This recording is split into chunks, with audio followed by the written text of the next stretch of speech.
Shalom Saints, Sister Kate here. Hi. Today's video is going to be on turning this venison right here into hero meat that we're going to eat tonight on naan bread we make ourselves. And process number one for this, it's already thought out, is going to be this meat grinder, which I haven't used since I was a kid. But I know how it works, and so it comes with instructions right here. It gives you a little diagram of how this thing's put together. Look at the name, porker. You can tell they intend for this to be used for pig, but I don't do pig, so we're using it for venison. So here's the barrel of it, and you take this kind of screw-shaped thing, and you poke it through, and you see that on the end.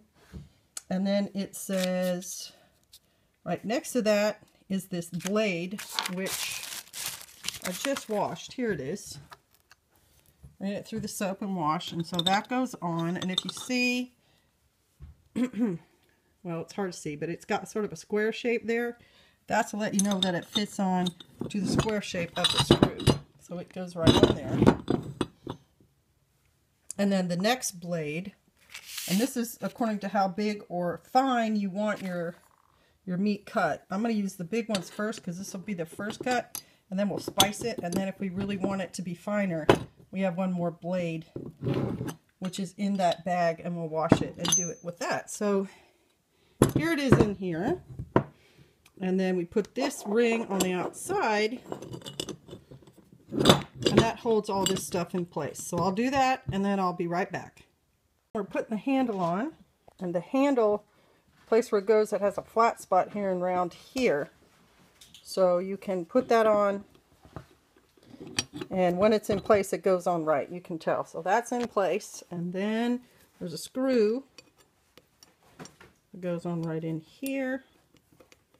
Let's see, what's it look like on the end?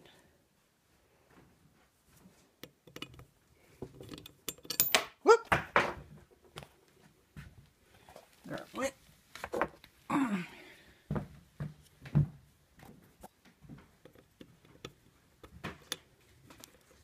Sister Amanda. Okay, and we got that on. So this is going to have to be screwed on to a countertop with this thing. You see it's got a great big heavy duty screw that you screw it in place with. Well, here at Shofar, we didn't know, if you see our counter, got this big board right here. So how's that going to fit there? Well, if we come over here, we forethought. This doesn't have that. So this is where we're going to screw that thing on. So I'll be right back. So here we have some of the venison. It's leg strips. They have been cut into chunks because you don't try to feed a great big piece into the grinder. And then you take this over to here. You see I have a bowl to receive the meat. And then you feed the meat into the top, which is called a hopper. And then you turn, and it should, the screw in there should pull the meat down. But if it doesn't, you kind of push it. You want to turn it, sister? Try going the other way. Oh, what? You saw some movement there. Come on. I think I popped it out. Go ahead. Whoops. I'm going to go get a fork. Okay. It should grab hold of it and take it in. Am I going the wrong direction? Well, try both. Whoops. Perfect.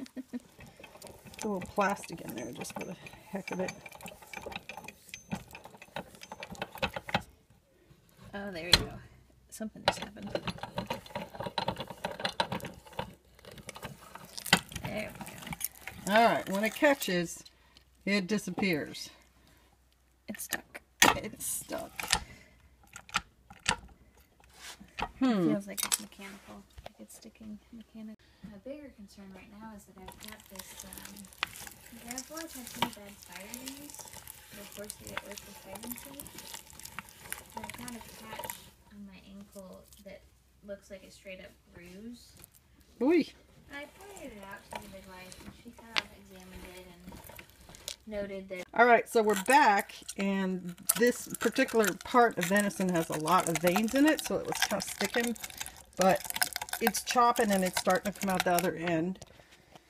And so there's definitely a right way to turn it, and you do want to cut the pieces so they're not real big, so that they can get caught.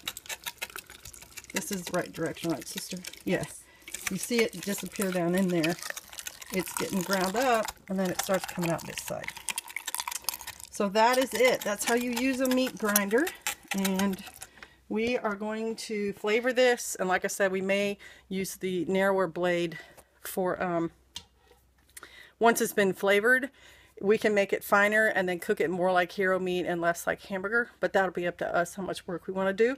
But it's going to work. And that Porkert meat grinder is very basic. I'm sure it's cheap. It's probably $15 to $30. And as far as grinding meat, it's easier to do this than sit there and mince it with your hand. As much meat as we have, our hands will get tired. So that's why we're using it. All right. Hope this blesses you. Shalom. There it is.